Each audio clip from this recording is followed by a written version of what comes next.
జై శ్రీమన్నారాయణ. అందరికీ కూడా ముందుగా అందరికీ నూతన సంవత్సర శుభాకాంక్షలు. 2025 సంవత్సరంలో అడుగుపెట్టాం కాబట్టి ఈ జనవరి మాసం పరిసరాలు చూద్దాం. అయితే ముందుగా అందరికీ కూడా హ్యాపీ న్యూ ఇయర్. ఇంకోటి మకర సంక్రాంతి శుభాకాంక్షలు, అలానే భోగి కనుమ శుభాకాంక్షలు కూడా మీకు. ఇంకోటి అదృష్టం 12 మాసాలకి 12 సంవత్సరాలకి ఒకసారి వచ్చేటువంటి కుంభమేళ, మహాకుంభమేళ ఈ జనవరి మాసంలో 13వ తారీఖు పౌర్ణమి రోజున, కోర్ల పౌర్ణమి ఉంది. ఆ రోజున మనకి ఈ మహాకుంభమేళ కూడా మొదలవుతుంది. కాబట్టి 12 రాసులు వాళ్ళకి అందరికీ కూడా ఈ మేర ప్రతి ఒక్కరు కూడా ఈ దానాలు, ధర్మాలు, యజ్ఞాలు, హోమాలు, తప్పాలు, జపాలు అన్ని రకాలు చేసేసి కన్యారాశి వాళ్ళు ఒక్కలే కాదు 12 రాసుల్లో వాళ్ళందరికీ కూడా ఈ పరిహారం పఠిస్తుంది. కాబట్టి పెద్దలకి ఏదైనా చేయాలనుకుంటే కనుక మీరు పెద్దలకు చేసుకోండి, మంచి ఫలితాలు ఉంటాయి. అయితే ముందుగా మనకి 12 రాశుల్లో ఒకటి కన్యా రాశి. ఈ రాశి గురించి చూసుకుంటే కనుక సొంతింట్లో కుజుడు ఉన్నాడు. సొంతింట్లో కుజుడు, అలానే మనకి కుంభరాశిలో మనకి శుక్రుడు ఉన్నాడు. కుంభరాశిలో శుక్రుడు ఉన్నాడు. శుక్రుడితో పాటు శని భగవానుడు ఉన్నాడు. శని భగవానుడు అయితే రానున్నటువంటి కాలంలో మార్చి 29వ తారీఖున మనకి మారటం అనేది జరుగుతుంది. మీనరాశికి వెళ్తా ఉన్నాడు. అట్లానే మనకి మనకి ఇప్పుడు వృషభ రాశిలో గురువు ఉన్నాడు. ఈ వృషభ రాశిలో గురువుతో పాటు మనకి 10వ తారీఖు నుంచి 13వ తారీఖు వరకు 10వ తారీఖు నుంచి 13వ తారీఖు వరకు కూడా చంద్రుడు అక్కడికి వస్తాడు అనమాట. ఈ చంద్రుడు రావడంతో వీళ్ళకి ఏంటంటే గురుచండాల యోగం అని చెప్పేసి ఒకటి ఉంది. ఈ గురుచండాల యోగం అనేది ఈ కన్యా రాశి వాళ్ళకి వస్తుంది. ఇది ఎప్పుడు వస్తుంది గురుచండాల యోగం అంటే, ఇప్పుడు మనకి 13వ తారీఖు జనవరి మాసం 2025 నుంచి 40 రోజులు జర్నీ అవుతుంది. అంటే దగ్గర ఫిబ్రవరి మాసం చివరి వరకు కూడా ఈ 40 రోజుల పాటు ఈ గురుచండాల యోగం అని ఒకటి మొదలైంది. ఈ గురుచండాల యోగం అంటే గురు నీచలోకి వెళ్ళాడు, చండాలం అయిపోయాడు కావాలి, మనకు మంచి చేయడు కావాలి అని ఉంటుంది. కాదు, గురుచండాల యోగం వల్ల కొంతమేర మంచి జరుగుతుంది. అది ఎలానో మనం ఒకసారి చూద్దాం. అయితే మనకి ఈ రవి భగవానుడి వల్ల, ఈ శుక్రుడు భగవానుడి వల్ల కొంతమేర మంచి జరుగుతుంది మీకు జనవరి మాసంలో. అయితే ఈ గురుచండాల యోగం ఉంది, దీని గురించి చెప్తున్నాం. ఈ గురుచండాల యోగం ఏం చేస్తుందంటే, మీకు వదిలిపోయినటువంటి కాళ్ళు, చేతులు అన్నీ వదిలిపోయినటువంటి శత్రువులు ఎవరైనా ఉంటే, పాత శత్రువులు, అజాత శత్రువులు అంటారు. వీళ్ళని మనము చుట్టాలు, ఫ్రెండ్స్ బాగా మంచిగా ఉండి మన విషయాలన్నీ తెలుసుకొని బయటికి వెళ్ళిపోతారు. బయటికి వెళ్ళిపోయి మన మీద చాడీలు చెప్పడం, మన మీద లేనిపోయినవన్నీ పుట్టించడం, మన మీద అన్ని రకాల రుమ్మతులను కల్పించడం, మనకి విఘ్నాలు కలిగించడం, మనకి లేనిపోయినటువంటి తలకాయ నొప్పి అవుతారనమాట. అది మన దగ్గర డబ్బులు తీసుకొని ఇవ్వకపోవటం, మనతో గొడవాడటం, అంటే ఈ కన్యా రాశి వాళ్ళతో గొడవాడటం, డబ్బులు ఇవ్వకపోవడం, చాడీలు చెప్పడం, వాళ్ళ మీద వాళ్ళు చెప్పుకోవడం, ఇవన్నీ కూడా చాలా గొడవలు అవుతాయి అన్నమాట. అంటే పాత శత్రువులకి మళ్ళీ ఆయువు పోసుకొని వచ్చేదానికి ఆస్కారం ఎక్కువ కనిపిస్తూ ఉంది. ఈ గురుచండాల యోగంలో ఏం చేస్తుంది అంటే, ఇలా చేసినప్పుడు ఈ గురువు ఏం చేస్తాడంటే, వాళ్ళు ఎంత మేరకి వచ్చినప్పటికీ మీ వరకు రాకుండా ఓన్లీ మీదబడి కొట్టేది కాస్త కొంతవరకు మాటల వల్లే మీకు తెలిసేసి దూరం అయ్యేటువంటిది గురుచండాల యోగం. అంటే ఆ గురువు ఏం చేస్తాడంటే, మీ వైపు వచ్చినప్పటికీ మీ మీద ఎలాంటి రాకుండా, ఎలాంటి రుమ్మతులు రాకుండా, ఎలాంటి విఘ్నాలు కలిగించకుండా మీకు దూరం చేస్తాడు. ఆ శత్రువుని కూడా కొంతమేర టెన్షన్ అయితే ఉంచుతాడు. అదే గురుచండాల యోగం. చదువుకోవడానికి ఎవరైనా ప్రయత్నం చేస్తూ ఉంటే ప్రయత్నం మేర కొంతవరకు అవుతుంది. అదే గురుచండాల యోగం. అంటే విదేశాలకు ఎవరైనా వెళ్ళాలని కన్యా రాశి వాళ్ళు అనుకున్నాను అనుకోని, చదువుకోవడానికి వీసా అవుతుంది, వీసా ప్రాబ్లం ఉంటే ఏదన్నా ఇంటర్వ్యూలో పాస్ అవుతారు, కానీ విదేశాలకు వెళ్ళడానికి టికెట్ దొరకదు. అది కొంచెం సమయం పడుతుంది. ఇది గురుచండాల యోగం. ఏదైనా కాలేజీ స్కూల్స్లో సీట్ దొరుకుతుంది, కానీ కాలేజీ స్కూల్స్ ఇప్పుడు ఉండవు, తర్వాత టైం పడుతుంది. ఇది గురుచండాల యోగం. అంటే పనులు అవుతాయి, అన్నం ఉడుకుతుంది, మీరు తినలేరు. ఇది గురుచండాల యోగం. అన్నీ బాగుంటాయి. అలానే శత్రువు కూడా మీ వైపు రావాలి, మీకు రాళ్ళు వేయాలని చూస్తారు. కానీ వాళ్ళు మీ దాకా రారు. మీరు టెన్షన్ పడకండి, కంగారు పడకండి. ఎలా అయితే ఈ శత్రువులు మీ దగ్గరికి వస్తారో అలానే దూరం అవుతారు. కాబట్టి మీరేమి టెన్షన్ పడకండి. మీరు చేయాలనుకున్న కార్యక్రమం మంచిది కాబట్టి మీరు చేసుకోండి. ఆ మేర ఎవరు మీ దగ్గరికి వచ్చినా వాళ్ళు శత్రులే కాబట్టి వెళ్ళిపోతారు. అయితే ఈ యొక్క 2025 సంవత్సరంలో కన్యారాశి వాళ్ళకి జనవరి మాసం నుంచి ఒకటి చేయాలండి. అది ఏంటంటే ఎవరిని నమ్మొద్దు. పక్కనున్న వాళ్ళని, ఎదురున్న వాళ్ళని, మీ చుట్టాలని, మీ బంధువుల్ని, ఫ్రెండ్స్ని, వెల్వేషన్ని, రిలేషన్ని ఎవరిని నమ్మొద్దు. కట్టుకున్న భార్యని, కన్న వాళ్ళని మాత్రమే నమ్మండి, లేదా కట్టుకున్న భర్తని, కన్న వాళ్ళని మాత్రమే నమ్మండి. ఎఫ్ఐఆర్స్ కానివ్వండి, రిలేషన్షిప్స్ కానివ్వండి, ఏవి కూడా పెట్టుకోవద్దు. కన్యారాశి వాళ్ళకి ఇబ్బంది ఉంది కాబట్టి ఏవి కూడా పెట్టుకోవద్దు జనవరి మాసంలో.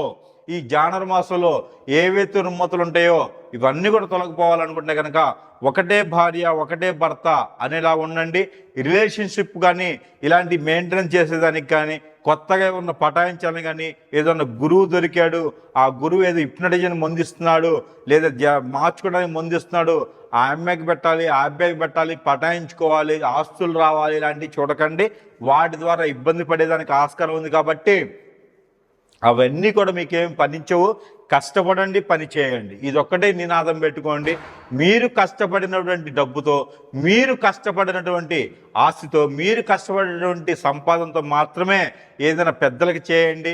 ఈ కనుమ రోజున దానం చేయండి, భోగి రోజున పెద్దలకు చేసుకోండి, మకర సంక్రాంతి రోజున పెద్దలకి బట్టలు పెట్టుకోండి. పెద్దలకి ఇంకేమైనా ఉంటే కూడా చేసుకుంటే మరీ మంచి కాలం ఉంటుంది. కాబట్టి ఆ పెద్దలకి చేయాల్సిన, మీ పూర్వీకులు చేయాల్సిన దానాలు, ధర్మాలు, యజ్ఞాలు, హోమాలు, ఇంకా పెద్దలకి చేసినటువంటి ఏదైనా దానాలు ఉంటే కూడా, ఏదైనా ప్రక్రియలు ఉంటే కూడా ఆ పెద్దలకు చేస్తే వాళ్ళు స్వర్గద్వారక దర్శనానికి ఇస్తే కన్నా ఆ దివ్యులు కూడా కన్యారాశి మీద ఉంటాయి. కాబట్టి ఆ మేర మీరు ప్రయత్నం చేయండి. మీ కన్యారాశి వాళ్ళకి మరింత బాగుండాలి. ఈ కన్యారాశి వాళ్ళు జనవరి మాసం మొత్తం 2025 సంవత్సరంలో రాణించాలనుకుంటే కనుక, ఏ రంగంలో అయినా సరే బాగుండాలని కన్యారాశి వాళ్ళు అనుకుంటే కనుక ఖచ్చితంగా కొన్ని పనులు చేయండి.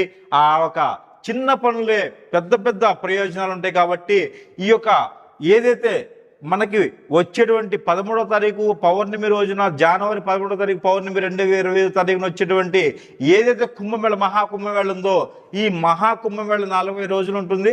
ఏదైతే ఫిబ్రవరి మాసం 26వ తారీఖు వరకు ఉంటుంది. కాబట్టి ఈ మాస పరిధిలో అన్నింటిలోనూ మీరు స్నానం ఆచరించినట్లయితే, ఏదైనా ఒక రోజున స్నానం ఆచరించినట్లయితే మీకు అదృష్టం కలిసి వచ్చింది. గ్రహాల నుంచి ఉన్నటువంటి దోషాలు, ప్రకృతి నుంచి ఉన్నటువంటి దోషాలు, గ్రహరీత్యా ఉన్నటువంటి దోషాలు, గ్రహాల నుంచి ఉన్నటువంటి దోషాలు అన్నీ కూడా తొలగిపోయేదానికి ఈ మహాకుంభవేళ సమయాన మీరు స్నానం ఆచరించినట్టయితే, మీకు దగ్గరలో నదీ తీరం ఉన్న, సముద్ర తీరం ఉన్న, మీకు నదీ సమీపం అంటే మీ సమీప దూరంలో ఏదున్నా కూడా, ఏలు, సెరయేరు, కోనేరు ఏదున్నా కూడా మీరు స్నానం ఆచరించినట్టయితే మీకు మంచి ప్రతిఫలం ఉండేదాకా ఆస్కారం ఎక్కువ ఉంటుంది. కాబట్టి ఈ మేర మీరు చిన్న దానాలు కూడా చేసుకుంటూ నది స్నానం చేయండి, మీకు మంచి ఫలితం వస్తుంది. మీకు దానాలు వచ్చేటప్పటికి మీరు ఎలాంటి దానం చేయాలంటే ఇలాచి అని దొరుకుతాయి, అంటే యాలుకలు అని ఉంటాయి. ఈ యాలుకలు అనేది ఒక 100 గ్రాములు, లవంగాలు అని ఉంటాయి, ఈ క్లౌడ్ అంటారు. ఈ లవంగాలు ఒక 100 గ్రాములు, అలానే మనకి జీలకర్ర అని ఉంటుంది, ఈ జీలకర్ర కూడా ఒక 100 గ్రాములు, గసగసాలు అని ఉంటాయి, కస్టస్ అంటారు, ఈ గసగసాలు ఒక 100 గ్రాములు. ఈ 4 కూడా తీసుకెళ్ళేసి మీకు ఎక్కడైతే స్నానం ఆచరిస్తారో ఈ స్నానం చేసేటువంటి దగ్గర మీరు స్నానం ఆచరించిన తర్వాత గ్రహరీత్యా ఉన్నటువంటి దోషాలు, పూర్వీకుల నుంచి వచ్చేటువంటి దోషాలు, పెద్దల నుంచి వచ్చేటువంటి దోషాలు, అలానే కాలసర్ప దోషం, కాలదోషం, అలానే శని దోషం, అలానే గురుదోషం, మీకున్నటువంటి ఏదైతే దోషాలు ఉన్నాయో, అలానే మీకు ప్రకృతి దోషం ఏదైతే ఉందో, నరదిష్టి, నరఘోష, శని దోషం, శుక్రదోషం, అలానే మీకు కుజదోషం, ఇలాంటి దోషాలన్నిటి కూడా పటాపంచలేదానికి మీరు ఒక స్నానం ఆచరించేటువంటి ఈ తీరంలో స్నానం చేసిన మునుపుట ఇవన్నీ కూడా దాంట్లో ఇవన్నీ కూడా నాకు ఎలాంటి దోష కూడా రాకుండా ఉండాలని చెప్పేసి కవర్ తీసేసి అవన్నీ కూడా అందులో పోసినట్లయితే కనుక మీకు ఆ రుమ్మతులన్నీ తొలగిపోయి విఘ్నాలన్నీ తొలగిపోయేసి మీకు అదృష్టం కలిసి వచ్చింది కాబట్టి ఈ మేర మీరు ప్రయత్నం చేయండి. ఈ జనవరి మాసం 2025 సంవత్సరంలో కన్యా రాశి వాళ్ళు ఎవరైతే ఉన్నారో వీళ్ళందరికీ కూడా అదృష్టం మీకు వరించాలి కాబట్టి ఖచ్చితంగా మీరు ఈ పని చేయండి. పెళ్లిళ్ళు కాని వాళ్ళకి పెళ్లిళ్ళు కూడా అయ్యేదానికి ఆస్కారం ఉంది కాబట్టి ఈ జనవరి మాసంలో ప్రయత్నం చేయండి. ఈ చిన్న చిన్న పరిహారాలు చేసుకోండి. మీకు దగ్గరలో ఎక్కడైనా గ్రామ దేవత ఆలయం ఉంటే కనుక ఈ గ్రామ దేవత ఆలయంలో పుట్నాల పప్పు, అటుకులతో పాటు పుట్నాల పప్పుతో పాటు ఎండి మిరపకాయలతో పాటు మీరు కనుక ఉల్లిపాయలు 2 ఏ పొట్టు తీయకుండా పెద్ద ఉల్లిపాయలు 2 కనుక నైవేద్యం కనుక పెట్టినట్టయితే మీకు బొడ్డురాయి ఉన్న మన గ్రామాల్లో బొడ్డురాయి అని ఉంటుంది. ఈ గ్రామాల దగ్గర బొడ్డురాయి దగ్గర కూడా సరే ఉల్లిపాయలు లేకుండా ఇలాంటి నైవేద్యం కనుక మీరు పెట్టినట్టయితే కనుక ఆ బొడ్డురాయి దగ్గర 3 చెంబులు నీళ్లు కనుక పోచినట్లయితే బొడ్డురాయి మీకు దగ్గరలో లేకపోతే రావి చెట్టు తాకకుండా రావి చెట్టు మొదట్లో కనుక 3 చెంబులు నీళ్లు ఎండిమిరపకాయ గింజలు అందులో ఒక 7 గింజలు ఉంచేసి ఎండిమిరపకాయ గింజలు ఒక 3 చెంబులు నీళ్లు కనుక 3 చెంబులు గ్లాసులు చెంబులైనా సరే నీరు కనుక ఆ ఒక రావి చెట్టు చుట్టూ కనుక మీరు వేచినట్టు కనుక ఆ అదృష్టం మీకు వరిస్తూ ఉంది.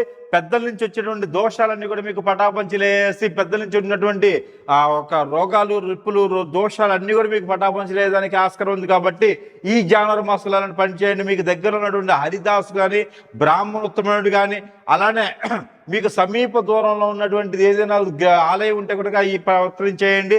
మీకు దగ్గరలో గంగిరెద్దు కానీ హరిదాస్ కానీ వస్తే వాళ్ళకి మోయిన అంటే ఒక పూట భోజనానికి కనుక మీరు ఇచ్చినట్లయితే దానం చేసినట్టయితే మంచి జరుగుతూ ఉంది. వస్త్రదానం కూడా ఈ మాసంలో చాలా మంచి జరుగుతుంది. భూదానం గోదానం కూడా మీకు ఈ జంతుదానం కూడా మీరు చేస్తే మీకు మంచి జరుగుతుంది కాబట్టి ఈ మీరు దానం చేసేసి అందరూ కూడా అదృష్టవంతులు అవ్వాలని నేను కోరుకుంటా ఉన్నాను. అలానే ప్రతి మాసం కూడా మనం ఇస్తున్నట్టుగానే ఈ జనవరి మాసం కూడా ఈ కన్యా రాశి వాళ్ళకి గ్రహరీత్యా దోషాలన్నీ కూడా తొలగిపోయేందుకు మనం నెంబర్ ఇవ్వడం జరుగుతూ ఉంది. ఆ నెంబర్ ప్రక్రియ ప్రకారంగా కూడా ఈ నెంబర్ ప్రతిరోజు పఠించుకోవడం ద్వారా కూడా ఆ గ్రహరీత్యా ఉన్నటువంటి దోషాలన్నీ తొలగిపోయేదానికి ఉంటుంది కాబట్టి అందుమేరకి ఈ నెంబర్ కన్యా రాశి వాళ్ళకి ఏంటంటే 710422 710422 ఈ నెంబర్ని కనుక 136 టైమ్స్ కనుక ప్రతిరోజు మీరు పఠించినట్టయితే కనుక మీకున్నటువంటి రుమ్మతులను తొలగిపోయేసి కన్యా రాశి వాళ్ళందరూ కూడా అదృష్టం అనేది వర్ణించింది కాబట్టి అందరూ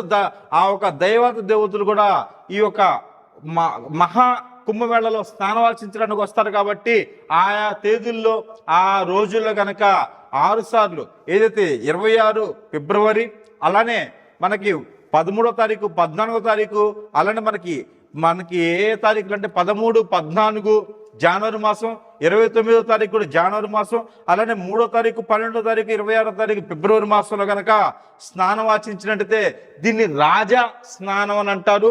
ఈ రోజులు కనుక స్నానం ఆచరించినట్టయితే కన్యా రాశి వాళ్ళందరూ కూడా ఉన్నటువంటి రుమ్మతులు అన్ని కూడా పోయేసి బాగుంటుంది కాబట్టి జనవరి మాసంలో చేసేటువంటి ప్రతి దానం కూడా ఆవు గింజ దానం చేసినా కూడా అది మీకు గొప్ప అదృష్టం అని చెప్పుకోవచ్చు. కానీ ప్రతి ఒక్కరు దానాలు చేసుకుంటూ ధర్మాలు చేసుకుంటూ మీరు సంపాదించిన డబ్బుతో సంపాదించుకొని దాన ధర్మాలు చేసుకుని అందరూ సుఖశాంతితో ఉండాలని నేను కోరుకుంటా ఉన్నాను. ఆయుర ఆరోగ్యాలతో అష్టైశ్వర్యాలతో ఉండాలని ఆ దేవుని ఒక కృపా కటాక్ష వీక్షణాలు ఈ కన్యా రాశి మీద ఉండాలని ఈ యొక్క జనవరి మాసం మొత్తం కూడా బాగుండాలని నేను కోరుకుంటా ఉన్నాను. ఇలాంటి దానాలు ధర్మం వాళ్ళు మకర సంక్రాంతులు కుదరకపోతే కనుక అమావాస్య రోజులోపు కూడా మీరు చేసుకునే దానికి క్రియ ఉంది కాబట్టి మీరు ఈ మాత్రం చేసుకుని ఉత్తరాయణలో అందరూ కూడా గొప్ప